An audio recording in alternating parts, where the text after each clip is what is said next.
I'm back on Talk of the Town and I'm not on comms tonight. I thought you were good. Like that Tilsley bloke. Clive. It's Talk of the Town. Episode 45.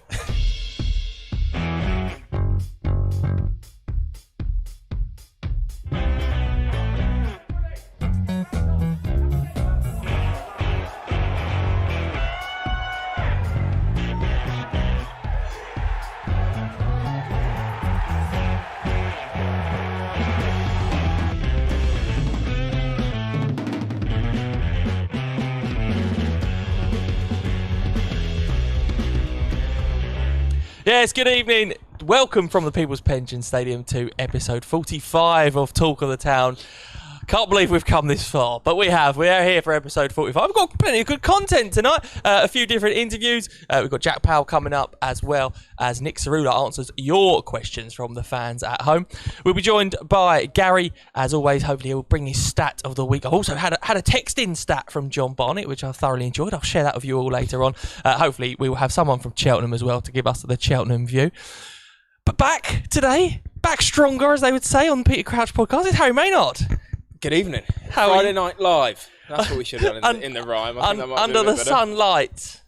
Have we had a Friday? This is a Friday night debut, isn't it, for the show? Not For the show, yeah. I mean, yeah, that's Prime a good time point. slot. We're untested on a Friday night. We don't know how good we're going to be. People who work 9 to 5, Monday to Friday all week. I mean, What's the first thing they do when they get home? Stick on Talk of the Town. What a way to kickstart the weekend. Imagine you've had a bad day at work. You've had a bad day at work, you get in and you think, do you know what, I'll see what's going on. Oh, Talk of the Town, you look, and then there's mine in your faces. You think, do you know what, jack it in, go to bed. Don't go to bed, because there's a big football match to come up. Crawley facing tonight the league leaders Cheltenham, who are looking to secure their place in League One next season, whilst Crawley 6 points off the playoffs, 5 games to go. It's been a good season. Whether to get into the playoffs at this point would be absolutely miraculous. Let's admit it, but you never know. Stick with the Reds, of course, at home, and you can watch live on iFollow.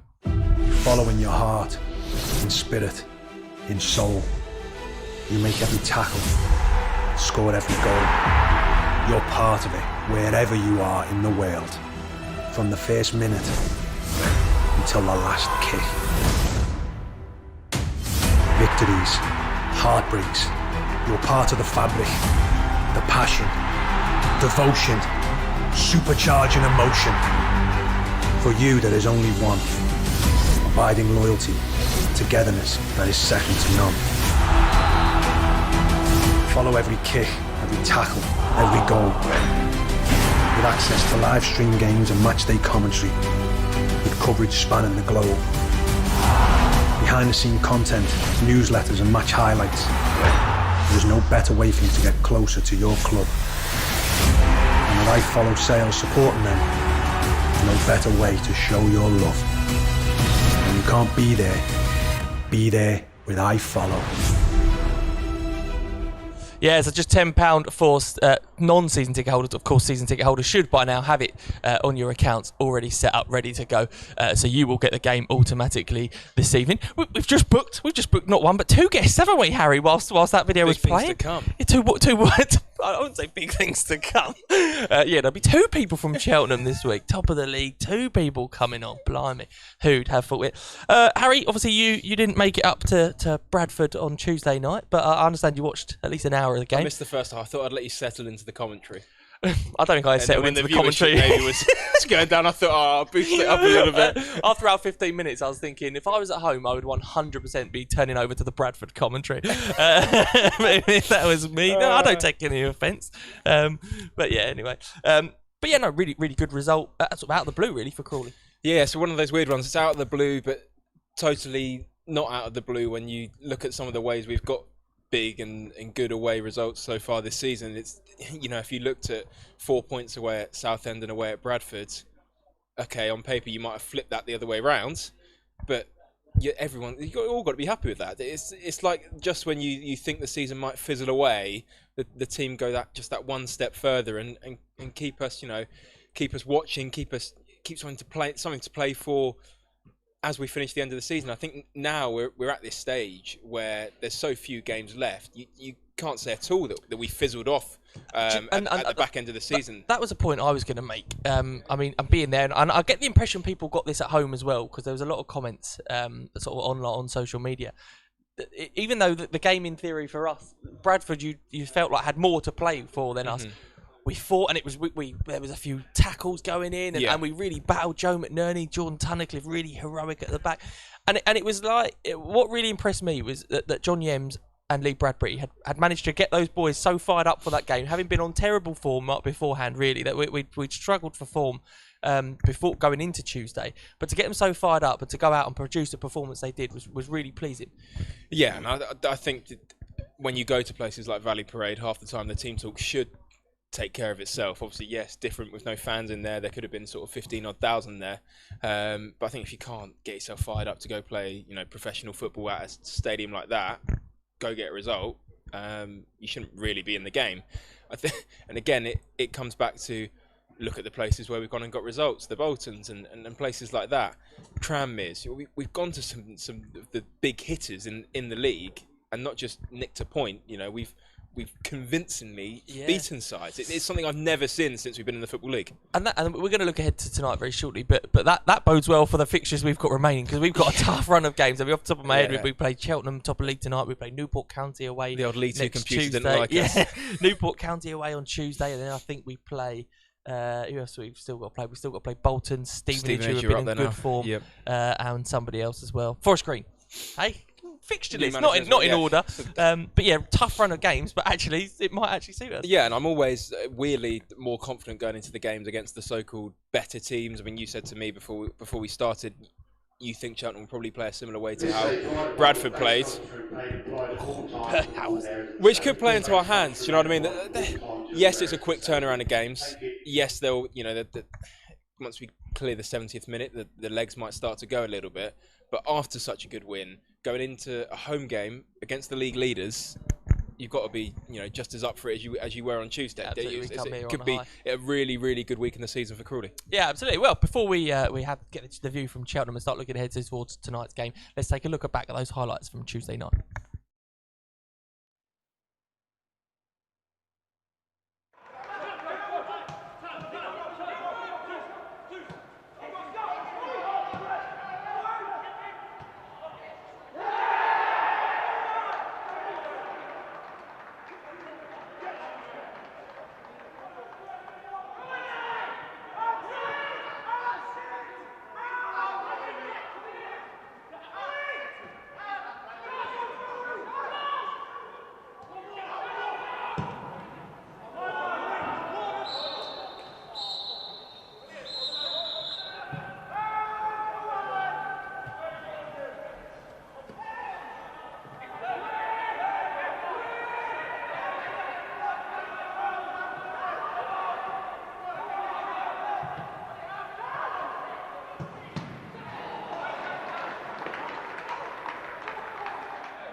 Yeah, welcome back. We are joined now by Gary Smith. Gary's with us.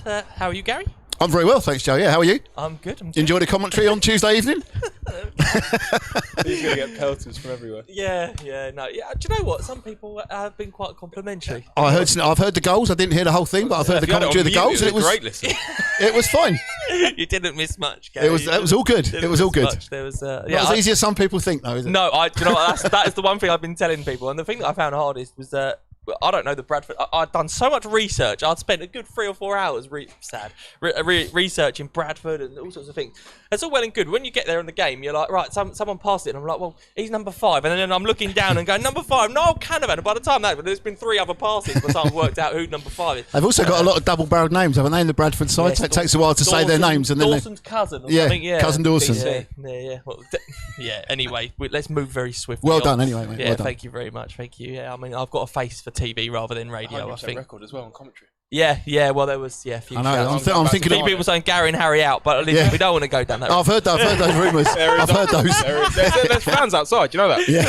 They've got banners and everything. Yeah. Joe competition. Joe in. I hope they're 3XL. Anyway, Gary, we were just sat in there before you came on. Great win on Tuesday night, and we're looking to take that into tonight, won't we? Absolutely, and it's certainly not going to be easy, is it? You know, when you think that the 3 games we've now got left at home are against 3 sides that are battling for the automatic promotion places. Although the other 4 that we've played, we have got a good record down here, haven't we? You know, we've beaten Tranmere, we've beaten Morecambe, we beat Cambridge when I think they were first or second in the table. Newport came here on Boxing Day. I think they were first or second in the table at the time. So we do have a decent record against sides, you know, higher up the table. So I think it's what you're getting at, Gary. We're going to win 3-0 tonight. It's those games against sides, and I don't mean it disrespectfully, at the other end of the table when you think we haven't managed to beat Southend or Grimsby, have we? Lost away at Barrow, you know, lost down here to Stevenage, and I don't mean that disrespectfully at all to any of the sides. I think Crawley do raise their game against the higher sides, and they'll be coming into this with a great bit of momentum after Tuesday. Last Saturday as well, all right, disappointed not to get the win, but it was a clean sheet. It was a clean sheet on Tuesday. Bring that into tonight and everything should be good. I suppose it's an interesting point, and it's been spoken about a lot about how we do well against the better teams and struggle. And a lot of people focus on the fact that we haven't done well against the maybe the teams lower down, but not enough credit goes to how well we have done against the better sides. And I suppose looking forward to the end of this year and beyond, you'd go, okay, we're competing with people who are winning this division and going up. Like we certainly have the ability to be there or thereabouts next season. I think if you finish 12th, you finish 12th. There's not really too much any more ways to look into that. However, you'd far rather be in a position, I think, losing to the teams below you and beating the ones above you than the other way around. I think if it's the other way around, like you said, you've got to feel like you've got to go up those levels to be able to compete with the teams above you. Yeah. Well, we know now that we can do that. It's just, you know, putting it together for the duration, the majority of the season, which has been a couple of times where we've come unstuck. But, you know, thankfully, I think in seasons gone by, we haven't done so. We've very much bounced back from those sort of poorer runs and poor defeats and beating good teams. Let's go through tonight's lineup. There's one change from Tuesday's win away to Bradford as Josh Wright is replaced by Jake Hessenthaler. So that leaves the starting 11: Glenn Morris, Archie Davis, Jordan Tunnicliffe, Joe McNerney, Nick Tsaroulla at the back, and then in midfield, Sam Matthews, Jake Hessenthaler who comes in, Jack Powell, James Tilley, and then up top, Ashley Nadesan and Tom Nichols. On the bench for the Reds this evening is David Cisse, Tony Craig, Jordan Maguire, Drew, David Radare, Stuart Nelson, and Josh Wright. Gary, not surprised to see not that many changes from that. No, not at all. I thought if there was going to be anything at all, it would be that change in midfield. I think of the 3 that he's got, of Wright, Hessenthaler and Powell, he played 2 of the 3 at Southend. He played a different 2 on Tuesday night. He's played the other 2 now tonight. So just a little bit of rotation with the games coming, thick and fast, Saturday, Tuesday, and now Friday night as well. No surprise whatsoever. The rest of the side totally unchanged, as you would expect from a 2-0 victory. Tony Craig back on the bench, which is obviously a good thing. And, again, I don't mean it horribly to Tony Craig. I think Tunnicliffe and McNerney, especially with their goals on Tuesday night, are our best central defensive pairing. Yeah, interesting, because I actually think Tony Craig's been good this season. Mm-hmm. I think a lot of people, maybe people watch on the TV, don't see what he does necessarily. Like he is a leader. He is somebody who organises. Yeah. He has been good. But having said that, Tuesday night's win was very much built, not just for their goals from McNerney and Tunnicliffe, but actually defensively they were unbelievable. We were chatting off air beforehand about how Bradford were surprisingly direct. Yeah. And Joe McNerney and Jordan Tunnicliffe just handled that all night long, didn't they? Yeah, and I think Gary will probably back this up, that we can expect very much the same from Cheltenham tonight to play in a similar style. It's just how well suited we are going to be to dealing with that. Tuesday is only good signs that we can handle teams playing 2 up front and pumping long balls at us. Yes, there's the famous long throw in from Cheltenham's angle. It's kind of the the battle of the League 2 cup runs. If you really want to big up the tie, but so I don't think you picked up the tie whatsoever. Harry, to be honest. Battle of the League 2 I was just thinking how much I know about Cheltenham. I was thinking, well, most of it comes from their cup run. But going back to the point I'm making. is that the teams at the top of this, I mean, we kind of did it when we got out of League Two. We were very direct. It does work. And if that's the way that we want to be able to play ourselves at times, I think playing two up front for us helps us. Yes, we don't have a big number 9, but I think if you can get the ball into Nichols and you've just got Naddison in the channels, I think you're going to beat more teams than you lose to. So quietly, I'm confident that it's going to be similar to Tuesday today, and we might just nick a result. Right, well, I think it's time. I don't know if you've seen this, Harry. We've got a jingle now for Gary's Stat of the Week. So it's time for Gary's Stat of the Week. Gary. It's time for Gary's Fact of the Week. Gary. Here's the main man, the one and only BBC Gary. Gary. Yes, Gary. Give us your Stat of the Week. Cheltenham have scored in 75% of their away matches, and 65% of their goals have come in the first half. They've also scored 31% of their goals after the 75th minute.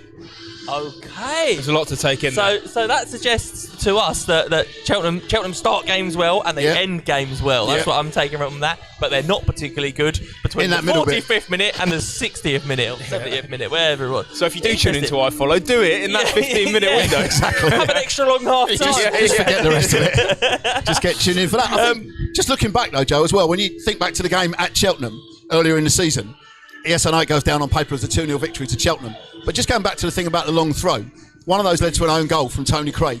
The second goal was a slip by Tunnicliffe on the edge of the box. And I remember John saying to me afterwards, we've lost to an own goal and a slip. Apart from that, there wasn't a huge amount to choose between the two sides. And Cheltenham, I think Cheltenham build their success on being solid defensively, don't they? That they have got the top of the away form. They've won 10 away from home. They've drawn 5 and only lost 5 away from home all season. Oh, they're best away form in the league. Yeah. That's what I just said.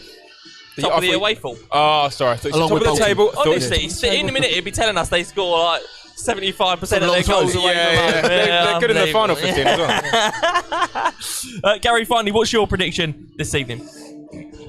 I think Crawley are going to nick it. I think they're going to win it by 2-1. I don't think it's going to be easy, but I think home form for us has been important this season. There's obviously been some defeats, recently here against Oldham on Easter Monday, but we followed that up with a draw at Southend and a win on Tuesday night. And I think, the aim now is to finish the season with a flourish, isn't it? And to get as close to those playoff places as you can, because we're still within spitting distance of the playoffs. It might be difficult to get there, but I think Crawley will win this one tonight. Boyd from Tuesday, despite the change of commentator in the box tonight, Joe, I think Crawley will win it by 2-1. No, I love that. The secret lies in the commentator. yeah, 100% record, no pressure. Gary, thank you very much. You're welcome. So that's Gary's preview ahead of Cheltenham at home this evening. Let's hear what Jack Powell had to say when he caught up with the media lads.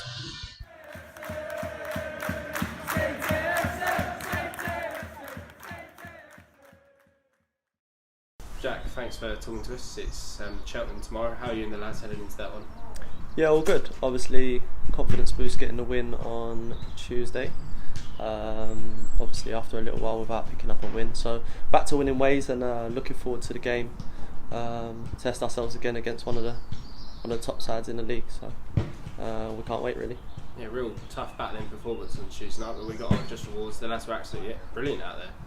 Yeah, definitely. I think sometimes when you go on a little run where you're not winning, you just kind of go back to basics and kind of play to your strengths and use what we've got in our armoury to kind of cause problems for teams. And I think we've done that really well, defended really well, but obviously attacked at times with pace like we can and caused them some issues and got the goals at good times. And it was a good victory in the end. Yeah, you mentioned obviously playing one of the top sides in the league tomorrow, but we've got fantastic form against the top sides in the league. We've been to places like Bolton away, Forest Green away, picked up victories. We know our home form is quite impressive. There's lots of confidence to take into tomorrow.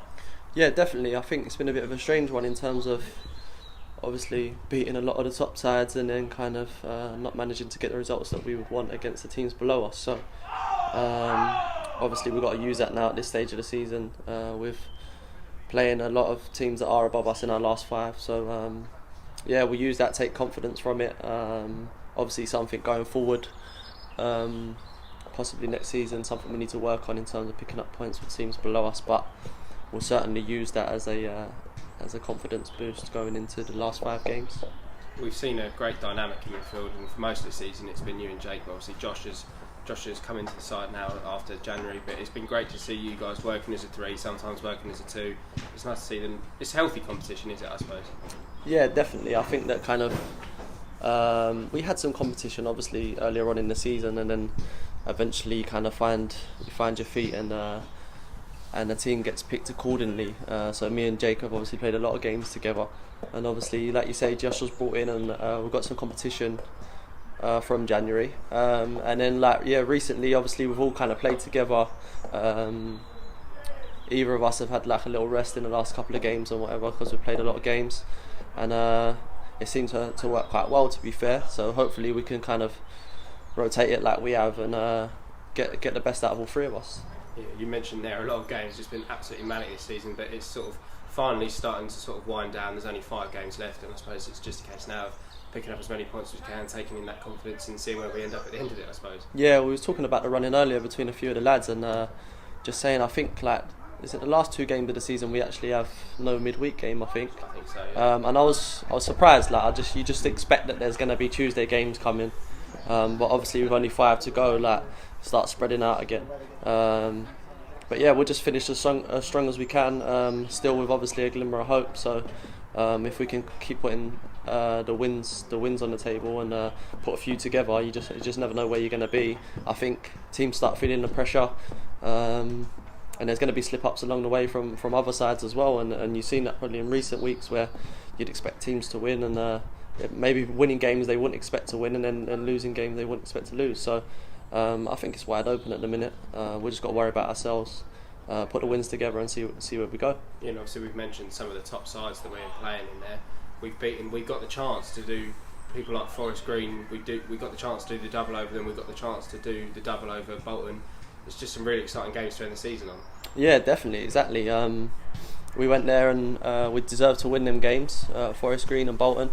So they'll be knowing that they're going to be in for a game when they play against us. So nothing's a given, especially in this league, especially the way it's been this season. You see that again, obviously Bradford playing well, and we've gone there and beat them. So we're capable of anything within the squad, like on our day when we're playing well, and we'll hope to get some more wins as the season comes to an end. Thanks, Jack.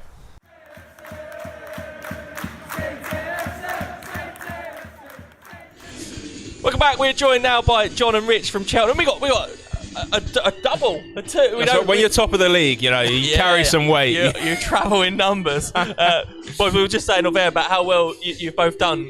Well, not you both personally done, but how well Cheltenham have been doing this season. And so far, it's been an unbelievable season for you. Yeah, I think the general consensus is Cheltenham have done really well to respond to what happened in the playoffs last year, because that could have killed them. You know, losing a 2-0 advantage, 3-0 at home. There was a few worried faces. Could they go again?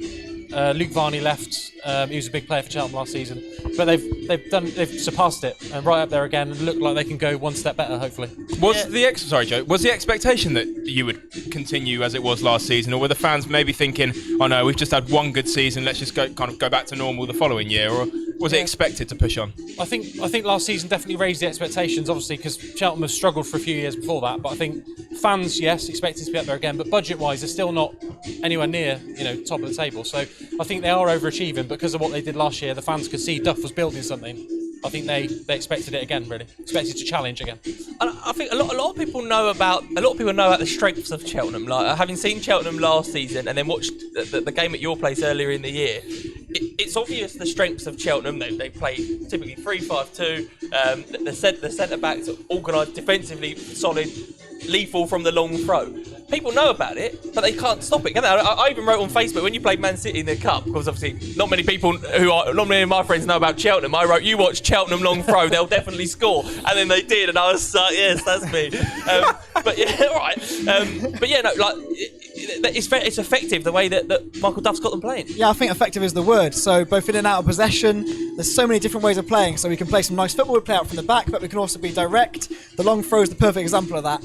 I think we've got some 13 goals from it this season, right. Which is, when you think about the amount of goals you score in a season, the percentage-wise of that is huge. So, scored against Man City with it, teams really struggle to defend against it, but we're so well drilled. The whole thing is is a package that's been happening over the course of 2.5 You're on years, the ever since telly. Michael Duff arrived at the club. Yeah. I'm busy tonight. Ever since Michael Duff arrived at the club, it's been a package and it's been working towards this point. And he's just managed to fine-tune it. And we've got into a really good place now where not only is the starting 11 know exactly what they're doing, but the whole squad are completely drilled on everything. Yeah, They've been in that possession. It's a great thing to watch. Like, on the limited amount of research I do to put this show on, Ben Tozer, I saw earlier, 8 assists this season. Are they all from long throws? He's actually got a lot more than that, really, because against Tranmere on Good Friday, 3 of the 4 goals came from long throws, but they got other touches before they went in. So they were from long throws, but they weren't direct assists. Right. So I reckon he's probably getting up towards being involved in 15 goals this season. I don't think he set any up without it being a long throw. He's incredible. For a centre-half, it's unbelievable. Unbelievable. He's last season, the bizarre thing is they didn't use it last season. They didn't really use it last season.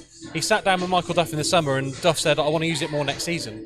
And Tozer said, well, it takes a lot out of me. It hurts. Yeah. It hurts my shoulders. If we're going to do it, we're going to need to do it properly. And they did a lot of work on it, and obviously it's paid off in all sorts of ways this season. Yeah, unbelievable. And as we said, like, people know about it. They just can't stop it. And Ben Tozer, he come in as a midfielder, didn't he? And from reading the preview earlier on, Mark Duff was saying he wasn't actually going to play him. He wasn't going to feature that much, but he sort of found a role at centre half. Yeah, we had an EFL trophy game about 2.5 years ago against Arsenal in the 21s, and for the first time the team played a 3-5-2 formation, and Ben Tozer played in the middle of that back three, and ever since that's been it. You know, he's been made the PFA Team of the Year for League Two. He's been massive this season. He got Player of the Season at the club last year. He just seems to have found a defined position that's perfect for him, both in possession when he gets the ball, and also he's a good defender as well. So it's kind of been perfect for him, and that formation has just been massive to our success, really. It's fitted around the players we had, and for Ben Tozer particularly, he's probably been one of the main people to sort of benefit from that. Yeah. Now, top of the league away from home in the form standings. Can that be put down to the direct approach at times in just, starting with that building block of the back three and being able to hit teams, 1-0, 2-0 and getting out of some tough places? There are some tricky away games, but you've managed to pick up points pretty much wherever you've gone. Yeah, I think Rich mentioned it earlier. I genuinely think they've got the best of both worlds. They can be solid, they can be direct with a long throw, and Hussey's set pieces are also very dangerous, corners and free kicks, but they do actually play some decent football as well. In the away form's been really easy on the eye at times. I was about to say that. I feel like we're doing a bit of disservice because and you probably get frustrated. Everyone talks about the long it's just throw. a stigma attached to direct football.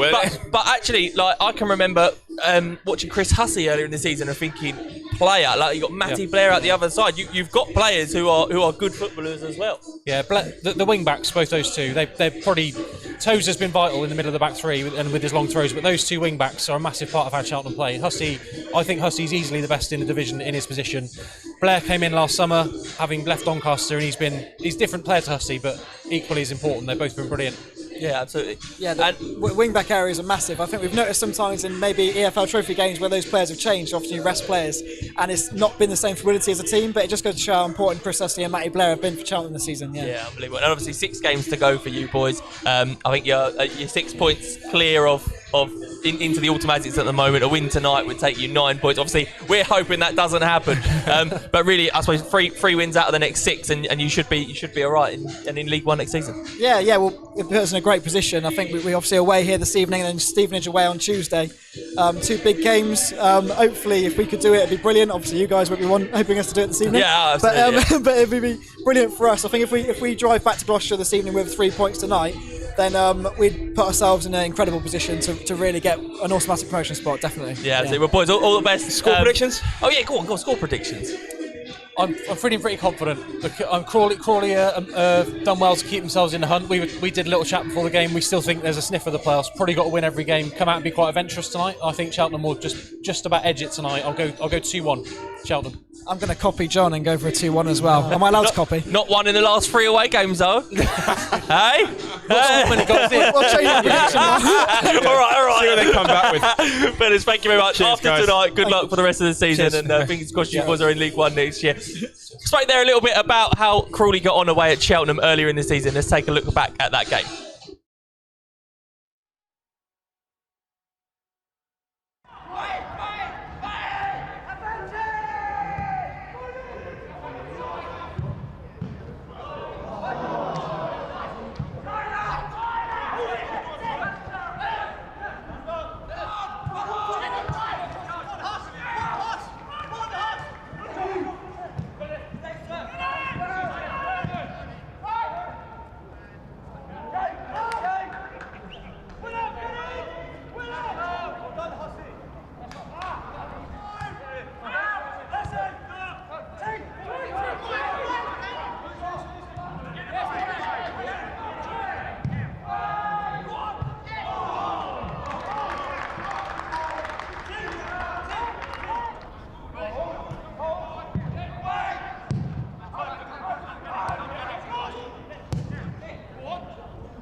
2017, £30 million has been lost to pension scammers.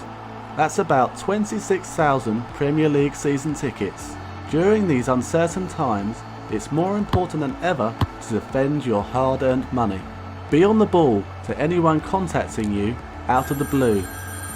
Find out more about pension scams and how to avoid them by visiting our website. Welcome back. We just had a great production meeting. Big things to come between now and the end of the season. Yes, big things to come. Yes. Well, if you'd like to be a part of the show, now that we're allowed out to play a little bit more, we're thinking about maybe putting on a show in Crawley High Street, Octopus, maybe Red's Bar if we can get Red's Bar open. Yeah, Punch Bar. We're just going through the Crawley nightlife here, aren't we? Yeah, live from Mocha, talk of the town. Troy's. Get a kebab after this show. Yes, we could get him to sponsor it. But not at the moment, because Mr. Declutter sponsor Talk of the Town. So a huge thank you to Mr. Declutter for continuing to put on this debatably good show. Thank you to them. If you're looking to the house clearance, a loft clearance, or a garage clearance, anything like that, please do get in touch with them. Let them know that you've heard about them from here at Crawley Town Football Club, and they might do you a little discount. But a huge thank you to them and all of our sponsors for continuing to support us this season. Harry, we spoke about how we're unchanged again. We've spoken about We're unchanged again, are we? No, we're not unchanged again. Sorry. We spoke about how there's not many changes. The two centre halves were sort of the bedrock of the win on Tuesday. Mm-hmm. But Archie Davis and Nick Tsaroulla, two players who have not really been in the squad, have not been in the starting lineup consistently this season. But the last few weeks, they sort of found themselves playing there regularly and playing well. Yeah, I think so. I think we've seen Tsaroulla play on the left, like a left wing back of a 5, but I feel like he looks much more comfortable and he has his better games as a left back of the 4. On the flip side, Archie Davis has become a real asset going forward as well as defensively, and I think that could be interesting tonight if you're playing against a 3-4-2.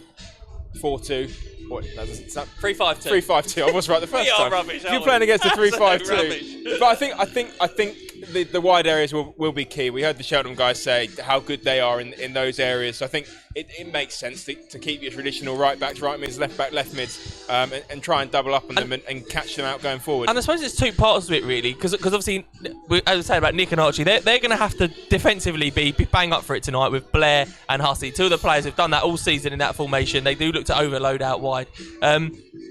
But saying that, they can also play a role getting forward and causing them to do more of a defensive job, because if they can force Hussey and Blair back doing more defensive work, that's going to be a key part of Crawley getting on top and getting a foothold in the game. I think so. And one of the things I really like when we play a 2 up front in Nichols and Naddison is Naddison's sort of tireless running in the channels.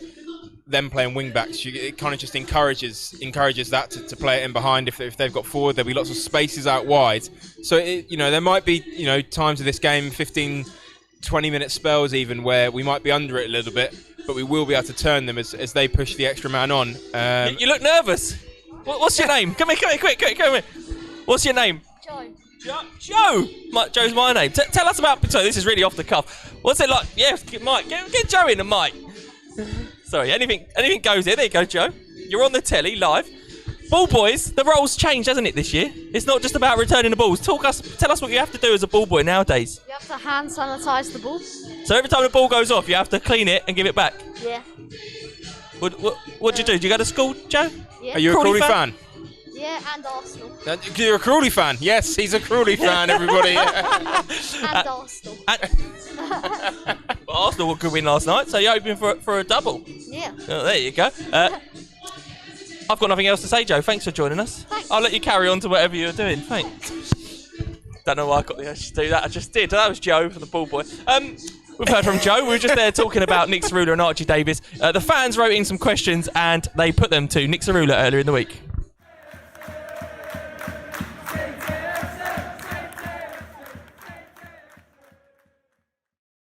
Nick, first of all, back at training after a long couple of weeks, and you must be buzzing with the win up in Bradford. Yeah, we are. It was, it was needed. The boys put in a massive shift, and overall it was a great team win. Just to touch on that game, we know that we've made some really big away wins this season up in Tranmere and Bolton, but a proper performance on Tuesday and a clean sheet for yourself again. Yeah, like I said before, it's always great to as a defender, our job is to keep clean sheets, and we want to do that as much as possible. And then helps the front players if we can get a goal or two. We're able to win the game. I think you nearly came close yourself. Obviously, twisted past I think 2 or 3 players, and great save from their goalkeeper to tip it over the bar. I think. Yeah, it was almost another Leeds there. It was. I'm enjoying my football at the minute, and hopefully the next one can go in the back of the net. But we know we're always confident against the sides at the top of the league, and next up it's Cheltenham Town at home. How are you feeling heading into that one? I think we've got the talent to beat any team in the league. We've proved it early on in the season, and Tuesday as well. So we're all looking forward to it. They're a physical side, obviously Cheltenham Town. They're looking for promotion, but that'll just inspire the lads even further to try and get 3 points. Absolutely. I mean, we know every game is going to be a tough game, no matter where the team is in the league. There's no easy game. So everyone's going to be up for it. We'll see. Hopefully it'll be a good one. Only 6 games to go now. It's flown by for yourself. How have you found the season so far, and what have been the highlights so far, I guess? I've loved every minute of it, to be honest. I've learned a lot. Just being around the lads, the gaffer, Bradders. A lot of information's been passed on. And I feel like I've grown as a player and as a person this year. It's been good to see your versatility as well, obviously on the left wing and the left back as well. Yeah, I mean, I'm grateful to be able to be out on the pitch and play and just try and keep helping the team win. I think we've kind of touched on it already, Nick, but someone's asked what was your favourite Crawley Town moment so far. I think it might be quite obvious. Yeah, I think it has to go with the Leeds goal and that win as well. That game it was just a very special day and one that I'll remember forever. And obviously someone else has asked what's your favourite footballing moment of all time in your career so far. Would it be that again? It has to be that again. Yeah, it was an incredibly special day, and that moment there was. I said it'll live with me forever. Someone else has asked, who was your football idol? I don't know if you had someone in particular growing up that you really looked up to. I never really had one person. I think I took a little bit from everyone. The main people growing up, I love watching Kaka, Messi, Hazard. Real dribblers. In the left back role, my favourite left back was Danny Rose. Watching him in a couple 2 years at Spurs, I thought he was brilliant. I tried to sort of learn off of him. We know that you were at Spurs as a youth, but were you a Spurs fan growing up, or? I was actually an Arsenal fan growing up, so yeah, a bit confused, but no, it was growing up I was an Arsenal fan. We'll talk about match day food. We've had a few questions from the lads actually, Nick. Nada's actually asked, what do you eat after a game? And then he's left a cat emoji, which I thought was a bit peculiar. Do you want to explain that one? It's a little tuna and pasta in like a tin, and the lads give me a lot of stick because it does look a little bit like cat food, but I can assure you it's not. And it is quite tasty as well, but yeah, I get a lot of stick for that. Apart from the tuna pasta, anything else that you like to eat before a game or after a game? Every game before I go, I have a banana. That's my little routine. Lovely stuff, Nick. Thanks for talking. Thanks for ending it on a high there. We'll see you tomorrow. Hopefully, 3 points against Cheltenham. Thank you. Cool. Thank you.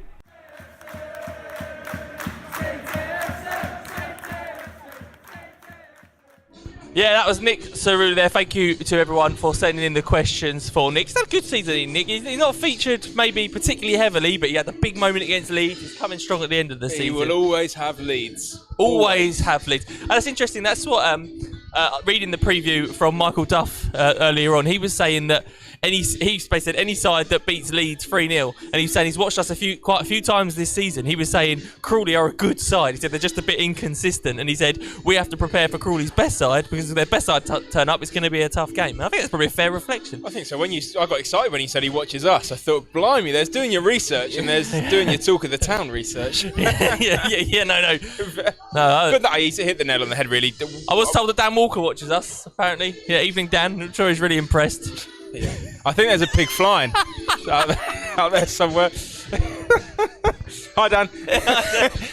No, he's spot on. I think we've seen it at times when, and it's not even like we see it in spells. I think there's games we come away from, we're like, oh my God, we were so good today. And equally, there's those ones where you just go right line through that one bad day at the office. It's part and parcel of being a mid-table side at the moment.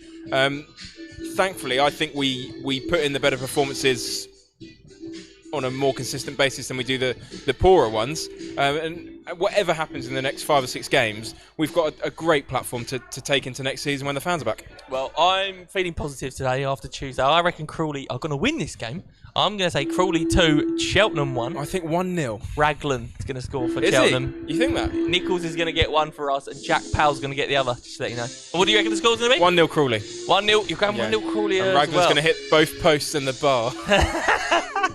Well, we're both feeling positive about the game. We hope you are. About 15 minutes or so until kick-off. Grab yourselves a drink and a cup of tea. We will be back with you away at Newport on Tuesday night in South Wales. Not too far to travel, so that'll be nice. Are you joining? Are you coming? No. I had to I'll be turn back down with the you offer, I'm on afraid. Tuesday. Yeah, I'll find some other mug. Probably be me and Ken again. It's far better when Ken's on. Far more entertaining, far more knowledgeable. Work. Yeah. Thank you very much for joining us. We will see you next Tuesday. Fingers crossed the Reds will go to Newport with another 3 points in the bag. But all that's left for us to say is, come on, you Reds!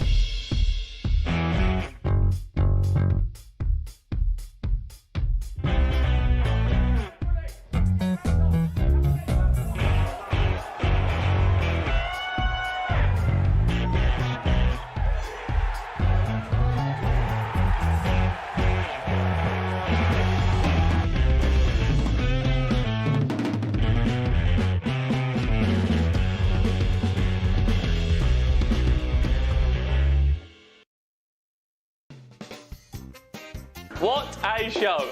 If you enjoyed it as much as we did, you need to subscribe to our YouTube channel, hit that bell icon so you can be notified about when we are next live here from Talk of the Town. Make sure you don't ever miss an episode, subscribe, hit the bell, and we will see you again very soon.